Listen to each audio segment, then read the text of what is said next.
Today on the show, we're going to be looking at the NECA 2-pack from TMNT from that 80s beautiful cartoon of Anthrax and Scumbag. Scumbag, I remember from the cartoon, Anthrax, not so much. So we're just going to start things right off and break down articulation and then go from there. Now, looking at Scumbag's head, he rotates side to side, he tilts side to side, he goes up and down. As you can see, the jaw does articulate, so nothing too bad there. Now, in terms of the arms do go up that far, they do go in, and they do spin all the way around, even with the big shell wing thing backpack on the back.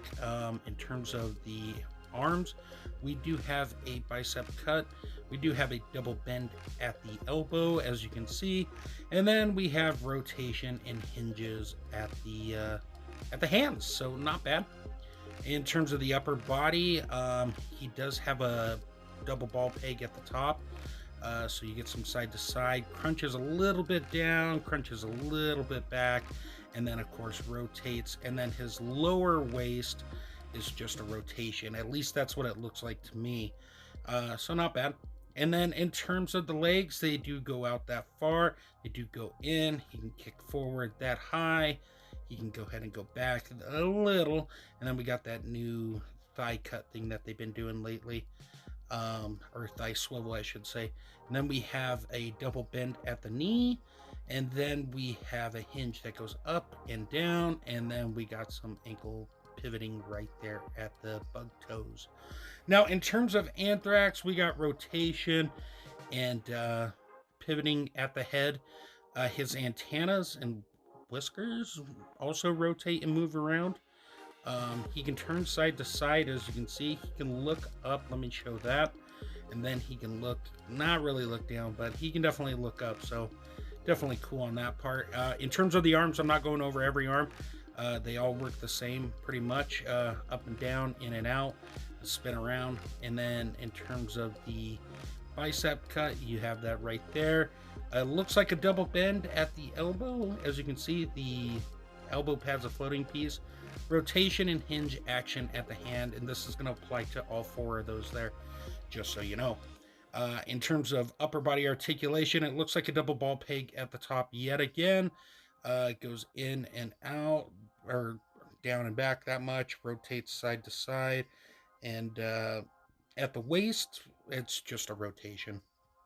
So nothing to complain about there. In terms of his bug tail thing, I forget what that's called.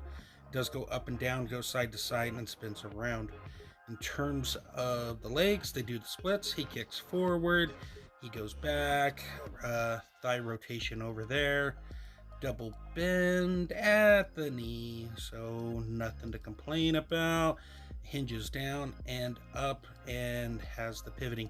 He is a lot harder to stand, at least mine is, and one of the legs keeps popping off, just so you know. In terms of Scumbag's look, well, look here.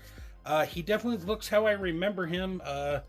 Dude in a suit, hit with some mutation, becomes a creepy looking bug. The detail's great on this thing, where the human arm ends and the bug appendages begin, looks great.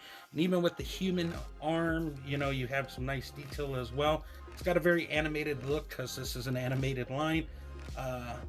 Just very pleasing. The backpack on him looks cool with the gun and whatnot.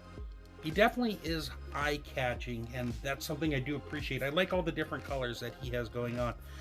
In terms of Anthrax, this guy kind of looks like a dog to me in certain aspects, but then you look at him and he's like, he's a bug.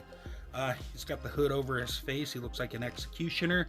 And then, of course, the black works really good here with the purples, and then the reds, and the belt's done really well. You got a lot of nice detail with the straps and whatnot. Even the bug tail thing, I still don't know what it's called. I'll probably post it in there. Maybe not. We'll see how lazy I am. All that looks good. His sheath in the back looks fantastic. So not too shabby. Now, in terms of accessories, Anthrax comes with 4 weapons. No alternate hands or anything. 4 weapons for this guy: a club, 2 knives, and a big giant battle axe, which you can use to try to chop down some Ninja Turtles. And as you can see, he can hold all 4 weapons really with no issues whatsoever. He looks quite dangerous with this weapon combination, and I dig that. And then, of course, if you want to put one of the knives in the back, you can only put the smaller one. That looks cool, right? And then going on to Scumbags. Look, we got 3 roaches, some bug zapper thing, I'm not sure, and then this other device, which I have no idea what it is, but it looks cool. I got him to hold everything just about minus 1 roach. He definitely is packed in with some, I don't know, cooler accessories, but more that I don't even want to say fit him, but I like his accessories a little more than Anthrax's. That's just me. So real quick here, we got a 6-inch size round up here, so you can see what that's all about with various 6-inch lines, so you guys know what's going on there. And then, of course, same thing with Anthrax, so you can see how he scales and whatnot. For those curious, I don't know if people actually enjoy this sort of thing. Let me know in the comments if you do. And then, of course, here's 7-inch line stuff. What I think is more 7-inch. Maybe Mythic Legions and Storms kind of out there, but everything else I think fits in pretty well. And then, of course, Scumbag too. You can see how they all stack up there. So, you know, not too shabby, right? So my overall thoughts on this 2-pack, it's definitely cool. We got some cool sculpting here. This is a fun set. I picked up mine from the NECA store. It came this past Friday. Now I'm doing a review on it. But they should be available at Target if you didn't pre-order from NECA. With that being said, check over all the other great stuff over at ComicCrusaders.com. Let me know what you think. Thank you so much. And until we meet again, take care and great googly moogly.